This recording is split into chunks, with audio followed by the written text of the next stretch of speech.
வணக்கம் நண்பர்களே, நான் தான் உங்கள் கண்ணு. நான் இல்லைன்னா இந்த உலகமே தெரியாது.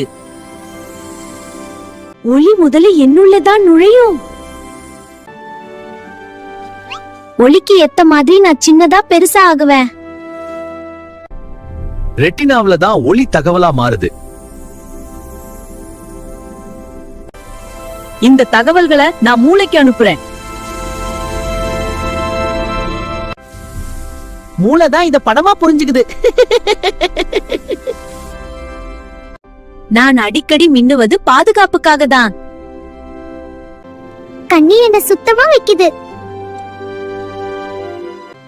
அதனால் நண்பர்களே, உங்கள் கண்ணை நல்லா பாதுகாப்போம். நெக்ஸ்ட் என்ன வீடியோ போடலாம்னு கமெண்ட் பண்ணுங்க friends. Hi friends, think to rank சேனலை சப்ஸ்கிரைப் பண்ணுங்க. பெல் பட்டனும் கிளிக் பண்ணுங்க. டெய்லி யூஸ்ஃபுல் லேர்னிங் இங்க வெயிட்டிங்.